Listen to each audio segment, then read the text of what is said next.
Hi everyone, welcome back to Quirky Pineapples. If you're new here, I'm Vina, a plant-based recipe developer and food blogger, and I'm back with another what I eat in a day / day in the life a little bit this time. So I've been super busy lately, doing a lot of different things, and it is because I'm doing this whole like winter arc thing, which if you don't know what that is, feel free to Google it or look it up on TikTok. But I'm in this whole like 90-day buckle down challenge. And so with that has come a lot of very structured days and a lot of work. And it's a little difficult because I try to balance my time really well. But what we've been doing is a whole lot of work during the week and even on Saturdays and Sundays. So today, I've decided, instead of fixing breakfast here at home, because I've been cooking nonstop, is that we're going to go out for our Sunday walk that we haven't had in a while because we've been doing so many other things. Go out for my Sunday walk and go and have like a nice like vegan brunch or breakfast, which we haven't done in a really long time. And so I just want to do that today, and even maybe pop by like the farmer's market, something like that. And so no matcha today. I've got my handy water, which I really need because I just woke up not too long ago, which is why I'm a little raspy. But I don't know, I just want to spend a little bit more time kind of being present. So we're gonna do morning walk, brunch. I've got my water. Like I said, no matcha because I'm in my luteal phase right now. And so I try to avoid caffeine in my luteal phase. At first I was avoiding coffee altogether, which it's been a challenge. It's been a challenge, but I've been drinking matcha instead. But when I'm in this phase, I try to avoid caffeine altogether because I noticed that it gives me cramps a little bit. And so I don't really want that. So I'm just going to do water, and I'll probably carry this with me on the hike. And what I'm finding also is that we're running out of choices when it comes to vegan restaurants. I don't know if this is something that you guys have noticed, but a lot of vegan restaurants have been closing. And I think restaurants in general might be closing, but I know a lot of the vegan restaurants that I have frequented in my city, they're not there anymore. They're not here. And that's really sad. And I mean, you do try to patronize businesses as much as you can. And I mean, we're just kind of in a time right now where things cost a little bit more money. And so we've been eating at home a lot more. And so I think that since it's been a while since we've actually physically eaten out, that it's okay for us to like go and patronize some of the businesses that we really enjoy, that we like, so that they can stay open. So I would recommend that if you have a vegan spot that you really love, like try to go at least once a month or something like that to help them like stay afloat. Because I think a lot of restaurants are struggling, especially vegan restaurants. And so it's a little sad. I've lost, I don't know, like 4 restaurants so far. And so I'm finding myself having to go further and further out of my city in order to find somewhere. And so I just want to support a local business today, a local vegan business if I can today, and just kind of go from there. But just because I'm eating out breakfast doesn't mean there's not going to be some fun recipes for later on. I have 2 really good recipes that I've been wanting to like test out in its fullness. One is a gochujang chickpea sandwich. I know we eat a lot of sandwiches around here, but I think it's going to be really good, and I'm really excited about that. And I'm also like, you know, still trying to make lunches that don't take a lot of steps, that I can pack for the next day, because I do work a 9 to 5, and just something that's simple and easy, but still like really tasty. So I have that. And then I have a curry dumpling soup that I've been wanting to make. A red Thai curry dumpling soup to be exact, which I saw a version of this, I think on TikTok, and I was like, ooh, and I kind of want to build upon it and I want to make it really good. And I think that I can. And so we're going to be making that a little bit later today. And I mean, even though I live in California and fall weather is, it's real short-lived here. Like today, it's supposed to be 81 degrees. I still crave fall food like soup and stews and chili and things like that. So I really want to make a good like soup tonight. And plus, it'll cool down by this evening. So yeah. So I'm going to take you guys along with us on our hike and show you what I eat at our local vegan spot. And well, not so local anymore, but at our local vegan spot. And then I'll be back in the kitchen a little bit later to make that really delicious sandwich, and then of course for dinner as well. I do, like I said, want to be out a little bit today, so you might get a little extra things as well. Like I said, maybe the farmer's market, maybe a home furniture store and all of that, because I like to look at home stuff. But we'll see. We will see. All right, so I will see you guys a little bit later. But yeah, let's get on this hike, because, well, it's not a hike, it's more of a trail walk. But let's get on this walk and go and enjoy some yummy breakfast made by somebody else's hands today. All right, you guys.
Alrighty, so it is now lunchtime and I'm getting ready to make a gochujang chickpea sandwich, which is something I've wanted to try for a while now.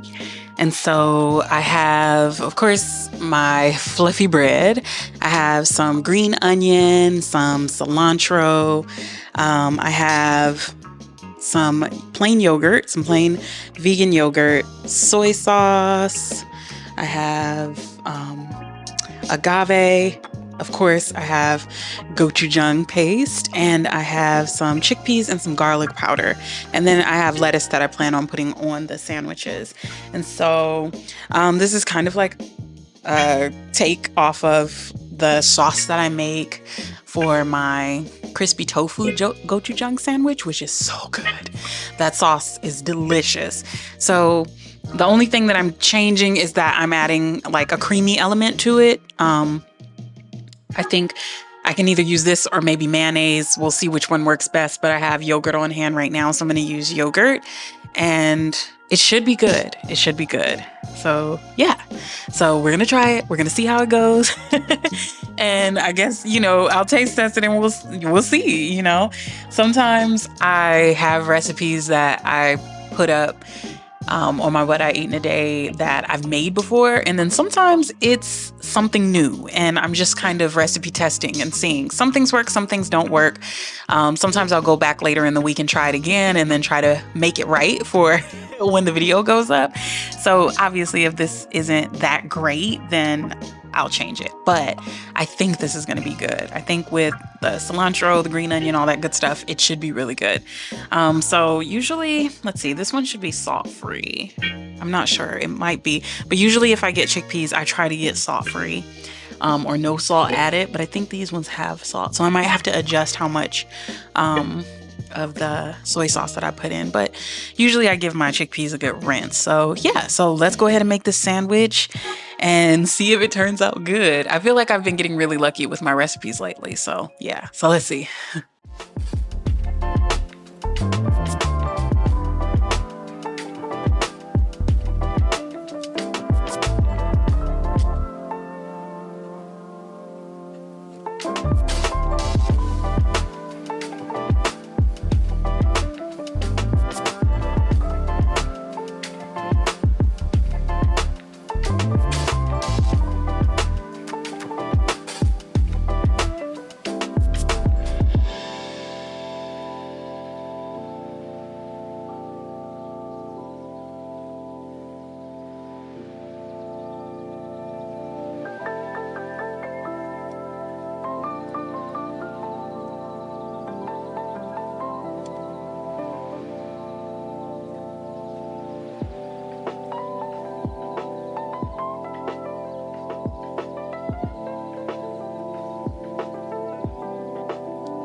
So y'all, why did I just sit here and film a whole taste test without the microphone on? Welcome to my life. Okay, so I guess I'm gonna film it again and show you again. So I did already take a bite out of my sandwich, my little gochujang sandwich, and I guess, I don't know, I'm not gonna bite it again, but it's really good. I think what I was saying was that it's pretty tasty. I know that it's going to taste even better after it sits like overnight. So it'll be really good for lunch tomorrow, especially when the cilantro and the green onion start to kind of like infuse in there, and even like the garlic powder. So for now, the flavors are a little subtle, but still there. But I know it'll be a lot more heightened tomorrow, which will be really nice. So it is a really good sandwich. And here, I guess I'll bite it again.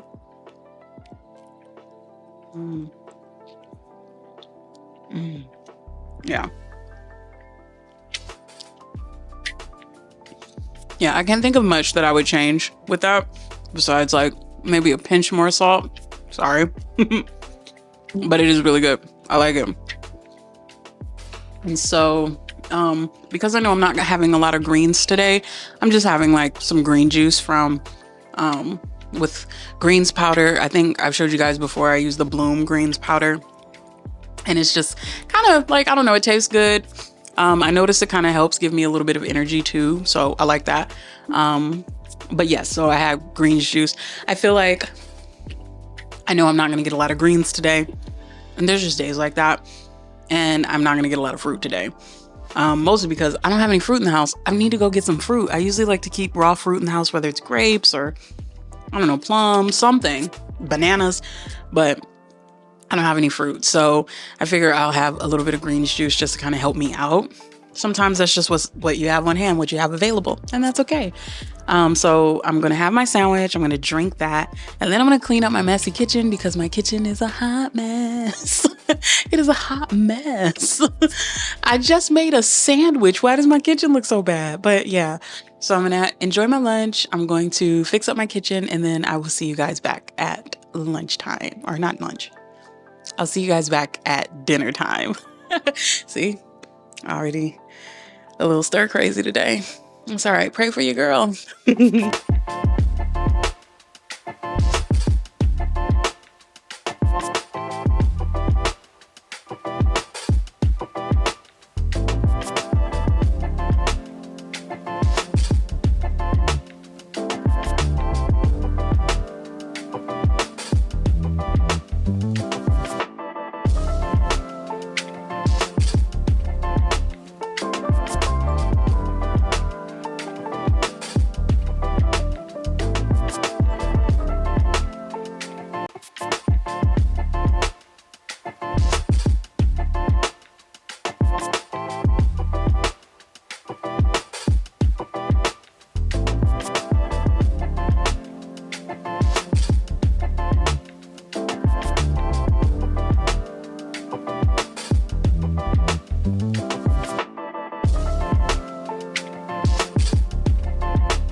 Alrighty, so it is time for dinner, and I made my dumpling soup, and I have to admit it looks absolutely delicious and absolutely bomb.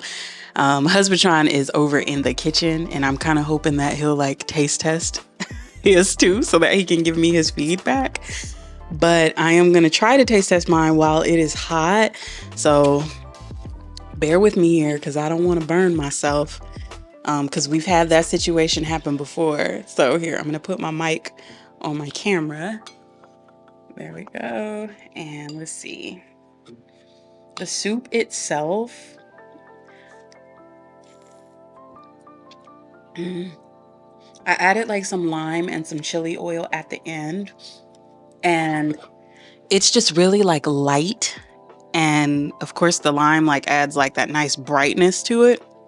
But it's just really kind of light and strangely refreshing, even though it is a hot soup. So that part's a little odd to me, is that it's like kind of refreshing, but I think it's just because it has coconut milk in it. And so I pretty much just added some like ginger, garlic, and like veggie broth, some coconut milk.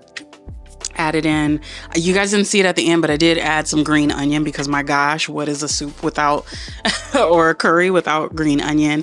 I used the Thai red curry, and then I think I overcooked my bok choy just a little bit because it's looking a little bit flimsy, so I don't know if it's like kind of limp, but that's okay.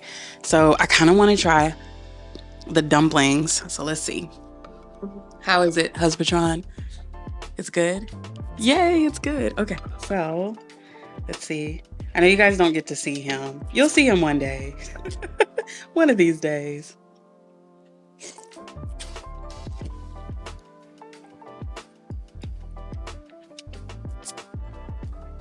Oh my God. There's these times where I make things and I'm like, oh my God, this is like the best thing I've ever made. This one's not the best thing I've ever made. I still stand firm on my crispy gochujang sandwich. That thing, chef's kiss. But this, like I said, it's light. It's not too spicy, even though I added the chili oil. I feel like if you are someone who doesn't like a lot of spice, this is probably good for you. I know I could have added some spice to it by adding in some chili flakes or something like that, but this is good. I added some edamame for some extra protein because edamame beans have a really good amount of protein in them. And then I just used like the Trader Joe's brand dumplings, and you wouldn't have to do this, but I did. I kind of wanted to crisp the bottoms of them first. I know I was going to dump them in the soup anyway for about 5 minutes, but I kind of wanted, I don't know, I wanted them to be a little bit more sturdy and firm. So I did crisp them up on the skillet just for a little bit before I put them into the soup. And I don't know, it's a step that I might keep doing, but obviously you wouldn't have to if you were to recreate this. And then I also threw in some sesame seeds, so there's like a little light crunch in there. But yeah, I feel like this covers like a lot of the elements. It's good. It's really good. And then I just have like a poppy. I think this one's the strawberry lemon one. It's actually pretty good. It's probably one of my favorite ones.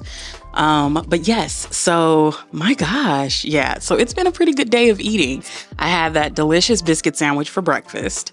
And that had like tempeh in it and tofu, and it's so good. It's one of my favorite things to get whenever I go to that particular restaurant. And then we had our gochujang sandwich. Like I said, I'm going to try and improve on that just a little bit more, but this, I don't think I have to do too much. I don't think I got to do really anything else to this. This was good. So if you stay this long with me, then let's see. What are all our vegetable emojis that we have, Husbandtron?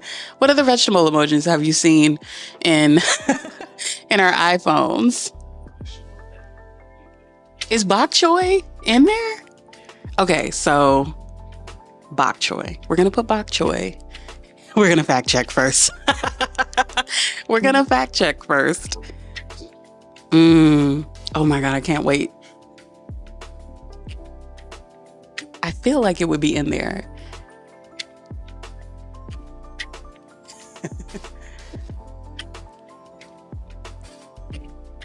So he's checking for me right now.